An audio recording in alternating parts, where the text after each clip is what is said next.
Tenemos Economía de Frente, como es costumbre cada semana. En esta ocasión con Ernesto Fares Santoscoy vamos al análisis de las cuestiones de coyuntura en materia económica de Estados Unidos y de México. Así es que comenzamos con mucho gusto. Bienvenidos, bienvenidas.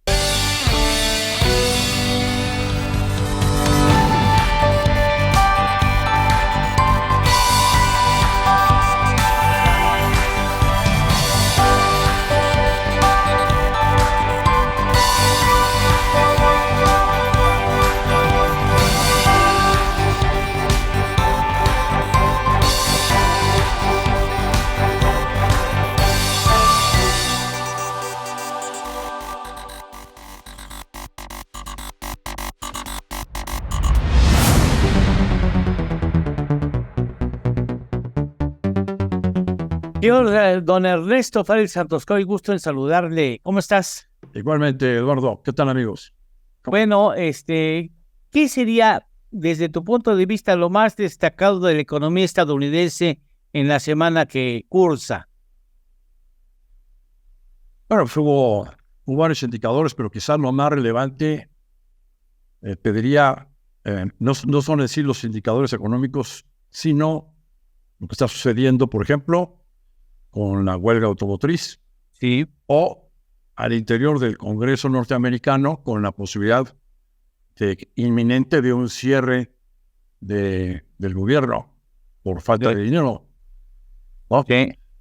Creo que son dos de los principales aspectos que están coincidiendo en el tiempo, junto con otros, que están como que enrareciendo el ambiente. No sé qué empezamos diciendo, bueno, el entorno sobre el que está desempeñándose la economía de Estados Unidos es un entorno en el que la inflación, pues como que se resiste a bajar.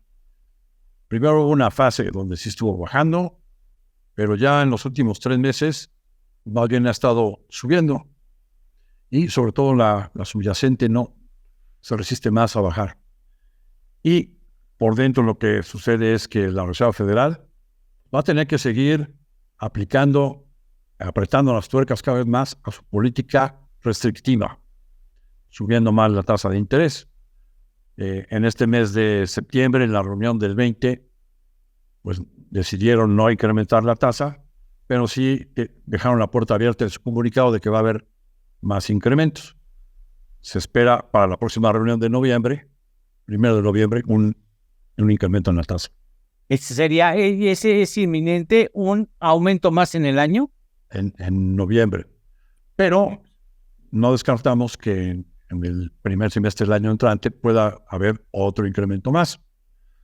Fíjate que el presidente del JP Morgan, señor Diamond, pues habló de que la tasa puede llegar al 7%. Tanto. La tasa de la Reserva Federal, que ahorita está en 5.50. Nosotros, con los 2 incrementos que estábamos previendo, sí, la veríamos a que llegue hasta el 6. Y este señor Diamond ya dijo que está sobre la mesa la posibilidad de que la tasa tenga que llegar hasta el 7%. ¿Al 7%? ¿Y por qué no cede la inflación? Bueno, porque del otro lado, el otro brazo de la política económica, que es el lado fiscal, pues hay un gasto exacerbado que ya hemos platicado aquí. El presidente Biden, con sus 3 principales programas, el de infraestructura, el de energías limpias y el de microcomponentes, pues está aventando un gasto que genera un déficit fiscal equivalente al 7% del PIB, totalmente electorero e insostenible. Como algún vecino, ¿no? Como algún vecino del señor Biden está haciendo lo mismo. Sí. Sí. Así. Puede ser. Sí. Otro que también tiene elecciones próximas. Sí, creo que sí. Creo que sí. Sí, también sí está gastando mucho, sí. Y pues por eso la inflación no baja. Entonces, pues eso es lo que hace previsible que la Reserva Federal tenga que subir las tasas. Ahorita, en el lugar donde se encuentra la tasa de referencia en Estados Unidos, ¿es una tasa restrictiva para la economía de Estados Unidos o ligeramente restrictiva? Ligeramente restrictiva, apenas. Apenas. Sí, porque hay que recordar que la Fed estuvo subiendo desde 0 hasta el 5% en mayo, ¿no? Desde el 0, que estaba en febrero, marzo del año pasado, hasta el 5%, 5.25 en mayo. Bueno, pues esa tasa todavía estaba abajo de donde estaba la inflación en mayo, entonces todavía era una tasa negativa en términos reales, ¿no? Y pues apenas está al 5.50, Apenas. la inflación ha bajado más, incluso por debajo del 4 la inflación general llegó al 3, pero en los 2 últimos meses subió 3.20, 3.70. Ahorita está en 3.70 y por eso está es ligeramente más alta la tasa de interés que la inflación. De la inflación. Ahora, si en lugar de la inflación general toma la inflación subyacente, pues esa más bien anda por ahí del 4. ¿No? Y eso es el doble de la inflación, de la meta de inflación. Y entonces, pues ya no está tan restrictivo todavía, ¿no? Pero si la política fiscal está sumamente expansiva, o sea, el gasto está descontrolado prácticamente, pues entonces no le va a quedar otra a la política monetaria que seguir apretando los tracks, ¿no? Pero hay factores adicionales que hacen subir la inflación. Uno de ellos es la inflación de los costos salariales. La otra es la OPEP Plus, o sea, Arabia Saudita, que está restringiendo la oferta de petróleo y ya hizo subir el precio del WTI arriba de 95 y el Brent arriba de $100. Ya tocaron esos niveles. Bueno, pues entonces las gasolinas y el gas natural pues van a estar generando también, junto con los salarios, inflación de costos. Y luego con la política expansiva de Biden, pues del lado de la demanda, pues va a seguir fuerte el mercado, ¿no? Y entonces vas a tener las presiones inflacionarias de los dos lados. Hay otro factor de riesgo que es la posibilidad de que el gobierno de Estados Unidos tenga que cerrar sus oficinas el próximo mes de octubre. Y bueno, pues hay que poner en antecedente que pues prácticamente ya también allá empezaron la guerra electoral, ¿no? Y entonces traen un pleito entre demócratas contra republicanos, ¿no? Y pues los demócratas están tratando de meter a la cárcel al señor Trump, que es el principal precandidato contendiente. Y pues los republicanos están tratando de bloquearle este gasto excesivo al gobierno y entonces no le quieren autorizar mayor endeudamiento, mayor gasto, presupuesto de gasto, y probablemente tuviera que cerrar sus oficinas un rato el gobierno de Estados Unidos. Ya ha sucedido en algunas veces en el pasado. Esta circunstancia de amenaza sucede cada año, pero de que haya tenido que cerrar, sí, una vez con Clinton, otra vez con Obama, unos cuantos días, otra vez se ha solucionado cuando no se quiere afectar la economía y que luego te echen la culpa, pues le extienden un monto pequeño de autorización para que pueda sobrevivir en lo que se sigue negociando. Ya, Oye, ¿cuándo aplicaría ya el cierre de gobierno? Que yo recuerdo, primera semana de octubre, es inminente. O si estamos a la vuelta de la esquina. Sí, porque el ejercicio fiscal termina en septiembre, el 30 de septiembre, de esta semana. Okay. Y pues está dejando el gobierno un déficit que equivale al 7% del PIB, totalmente insostenible. Bueno, está el asunto. Y me gustaría que pudiéramos tocar, antes de ir a una pausa comercial, el asunto de Evergrande, este desarrollador inmobiliario que es una gran empresa china que ya prácticamente está reconociendo que está en proceso de quiebra. Incluso creo que ya le pusieron hasta guardias que es el principal responsable de esa empresa china, porque temen que haya hecho mal uso de los recursos, haya incurrido en prácticas inadecuadas, ilegales, ¿no? Fíjate que hemos visto que el gobierno de China, que es, digamos, todopoderoso, es una dictadura, ¿no? Y pues tienen cantidad de recursos impresionantes, ¿no? Las reservas internacionales más altas del mundo. Y pues siendo una dictadura, pues pueden hacer lo que quieran con la economía. Es decir, podrían crear la suficiente cantidad de dinero para resolver los problemas. Pero tanto en esta compañía de tecnología, de telecomunicaciones OneWay, como en esta otra, Evergrande, Sí. no les ha ido bien a los chairmans, a los presidentes de las compañías con Xi Jinping, como que los trata duro, ¿no? Los trata bastante rudo. Y pues aquí el problema es, si no paga su deuda, pues afecta a varias instituciones financieras en el mundo. Y también pues va la actividad desarrolladora de vivienda, de construcción, pues tiene una derrama económica muy importante, entonces podría acentuar la desaceleración en China. Antes veíamos crecimientos de la economía del 14%. No, era normal. 2 dígitos, era normal. Luego se moderó y ya nada más crecía al 8%. Entre el 5 al 8%. Bueno, ya llegó la pandemia. Ahora se esperan crecimientos del 1 o 2%, pero una circunstancia de este tipo puede incluso desacelerar más la actividad económica.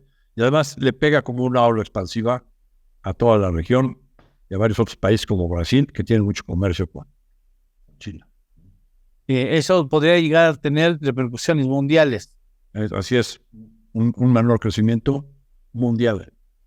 Eso le pega a la dinámica económica global. Eso, global. ¿no? Afecta a México, afecta a Estados Unidos. O sea, ese es por eso que se ha fortalecido el dólar frente a otras monedas, ¿no? Porque todo este conjunto de cosas hacen que el dólar se esté fortaleciendo contra todo el mundo. Y por eso se debilita el peso mexicano. Entre otras, el peso mexicano se debilita. Así es. Que ha habido otros episodios así de flight to quality, que se llama, de que el dinero vuela hacia la calidad. No le ha pegado al peso, bueno, ahorita sí ya le está pegando. Y en el caso de México también nos puede llegar a afectar lo que suceda. Ya estamos viendo con la moneda mexicana que no es malo que pierda valor, ¿verdad? O sea, tiene, digamos que evitamos algún mal que le estaba haciendo, sobre todo al terreno, a las empresas exportadoras. Un peso tan fuerte perjudica el comercio exterior y los resultados de las empresas exportadoras mexicanas. Aplica lo del santo, ¿no? Ni tan cerca que lo queme, ni tan lejos que no lo alumbre. Un tipo de cambio demasiado bajo como el que ya hemos tenido, sí le ha afectado a un sector de los exportadores muy importante que tiene costos en pesos y vende en dólares, pues el exportador, ¿no? ¿Por qué? Porque si tienes una inflación más alta en pesos, los costos van subiendo, pero si tus precios en lugar de aumentar van bajando porque baja el tipo de cambio, pues llega el momento que se estrangula a la empresa y pierde. Eso está sucediendo ya con muchos sectores, por ejemplo, el mueblero, ¿no? El sector tiene costos en pesos y exporta cantidades importantes vendiendo en dólares y tiene competencia en los mercados a donde vende, ¿no? Competencia China, vietnamita, etc., Estados Unidos. Y entonces no puede subir sus precios de venta si quiere estar en ese mercado. Y bajando el tipo de cambio, pues en pesos son menos ingresos y pues estaban perdiendo dinero. Entonces, ahorita di un ejemplo, pero es un sector muy amplio también, todos los exportadores del campo. Entonces, un tipo de cambio ligeramente más alto, menos sobrevaluado, me parece bueno para la economía. ¿Hasta dónde puede llegar? Bueno, no tenemos la bola de cristal y le hemos estado falle todo el tiempo. Sí. Pero sí hemos comentado aquí que ante una expectativa de una agitación política muy, muy fuerte que podríamos prever para las elecciones del 2024, con una, con manifestaciones de los candidatos americanos, tanto republicanos como demócratas, en contra de México, y con una posible recesión, no en el 2024, pero en el 2025, quizás sí el tipo de cambio se presione más y lo pudiéramos estar viendo, nos parece, a mediados del año en 22 pesos por dólar. Y después se arreglan las cosas y podría de nueva cuenta bajar el tipo de cambio. Hay que recordar que tenemos un tipo de cambio flexible, ¿no? ¿Qué tiene que ver la tasa de interés que determinó en esta semana el Banco de México, mantenerla sin cambios? Sí, es digamos, muy probable, aunque todavía no conocemos la decisión, pero seguramente Banco de México va a mantener la tasa de interés, pero va a mandar un comunicado, vamos a decir, de halcón, ¿no? En inglés se llama hawkish, es decir, un comunicado con sesgo restrictivo en la política monetaria en México, por las mismas razones de lo que estamos viendo en Estados Unidos. El precio del petróleo está subiendo a nivel mundial, la inflación en Estados Unidos está subiendo, pero aquí en México también tenemos elementos que hacen que la inflación suba. También hay un gasto de gobierno fuertísimo, ¿no? Sí. Y estás viendo presiones inflacionarias en la economía de los servicios, ¿no? En el mercado interno. Hoy, Restaurantes, Ernesto, hoteles es lo que más ha subido. Sí, una duda. Habíamos dicho que la tasa de interés en Estados Unidos está ligeramente, pero muy ligeramente encima de la inflación en la Unión Americana o incluso de la inflación subyacente, que es la que elimina en su cálculo aquellos elementos más volátiles y que es más fiel a la tendencia inflacionaria que se está siguiendo. En el caso de México, el diferencial entre la tasa de interés de referencia y la inflación es mucho más amplia, es decir, sí, está mucho más elevada la tasa de interés que la inflación. sí, prácticamente tenemos una tasa real de 6% Y esto implica, arriba de inflación, 6 puntos base arriba. que eso quiere decir que la política monetaria es claramente restrictiva de la actividad económica. Sí, exageradamente restrictiva. Así es. O sea, que habría mucho más margen para bajar que para seguir subiendo. Sí, pero pues no se puede hacer tan fácil si no tienes claros síntomas de que la inflación va para abajo. Y aunque los últimos datos salieron bien, bajó en México, a diferencia de Estados Unidos, bajó la inflación general y también bajó la subyacente, todavía la subyacente está muy por arriba de la meta de inflación, ¿no? Sí. Entonces, y con lo que está pasando con el precio del petróleo a nivel mundial y con el gasto exacerbado del gobierno, pues difícilmente se va a poder controlar la inflación a un nivel más cómodo, digamos, para Banco de México, como para que pueda empezar a bajar la tasa de interés. Creemos que es todavía muy prematuro y así nos esperamos el comunicado que diga explícitamente eso, que las tasas van a mantener mucho tiempo elevadas. O sea, en esta ocasión, como puede haber otras, por supuesto, es más importante el comunicado que la decisión de política monetaria. Sí, esta vez aplica eso. ¿Por qué? Porque ya todo el mundo daba por un hecho, y ya no es novedad, ¿no?, que la tasa se quede quieta. Pero sí el tono del comunicado, ahí todo el mundo pone lupa, porque si le quitan un artículo, un laulo o una palabra, puede cambiar el sesgo, digamos, que trae ese comunicado. Así va a ser más estricto o así ya está pensando que empieza a abrir la puerta para que en el futuro se vaya suavizando gradualmente la política monetaria, ¿no? Entonces, vamos a estar muy atentos a eso. Bien, perfecto. Esa es una pista. Ajá, ya. Hay otras pistas en el circo. Sí, me imagino, como cuál otro, por ejemplo. Pues se está negociando en el Congreso, al igual que en Estados Unidos, ¿no?, el presupuesto del año entrante, ¿no? Sí, sí, es importante, ¿no? Un año electoral. Valdría la pena que dieras tu punto de vista con respecto a el nivel el nivel de préstamo, el nivel de crédito que tendría que asumir el gobierno mexicano. Sí.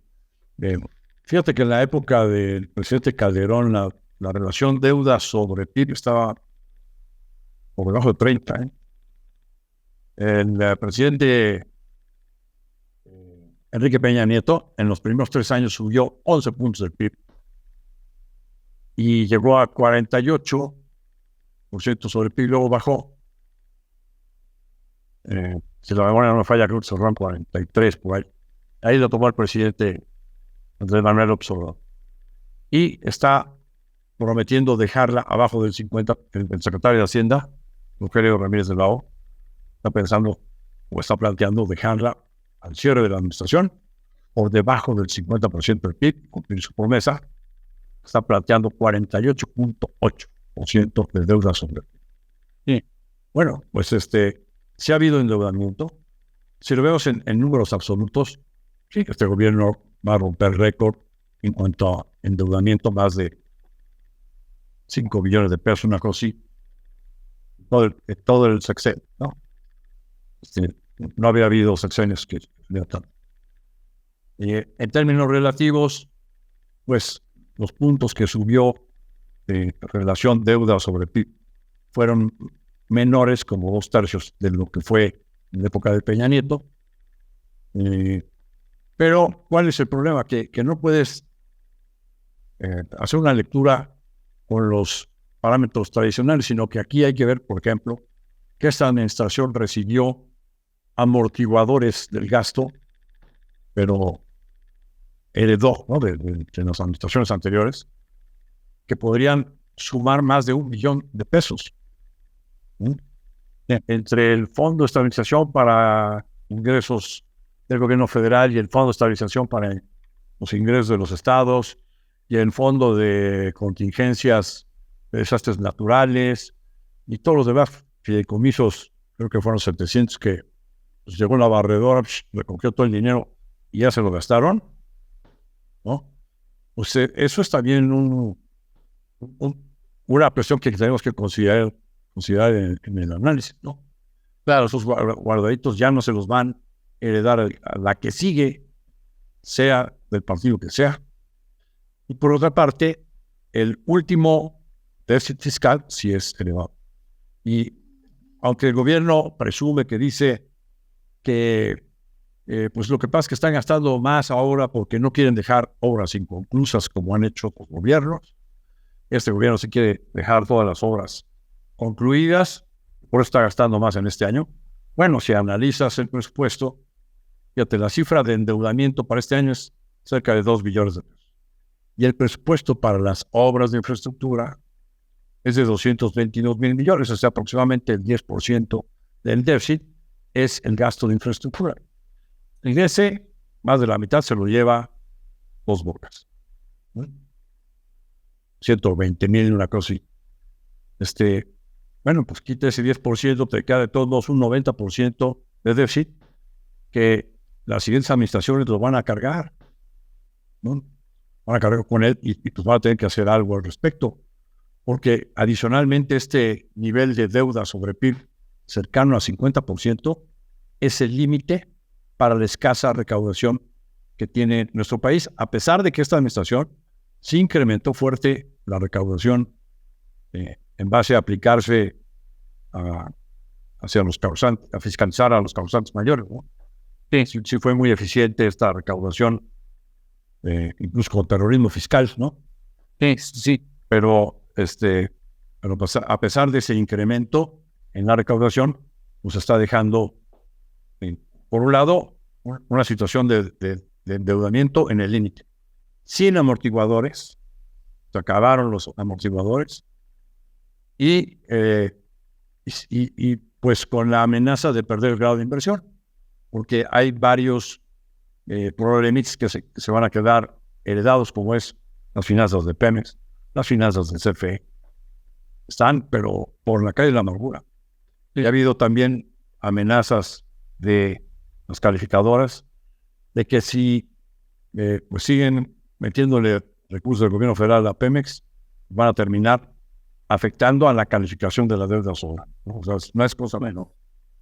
Bien, de esto, pues justamente termina el programa con esta consigna que me parece muy interesante, muy grave que la pronuncien las empresas calificadoras y muy necesaria que el público lo sepa. Te agradezco mucho que estés aquí con nosotros, como siempre, en Economía de Frente, en un especial para Now Media Televisión. Encantado de estar aquí contigo, Eduardo. Un saludo a todo el Auditorio, saludos a los amigos y queridos compatriotas que están en la Unión Americana. Muchas gracias.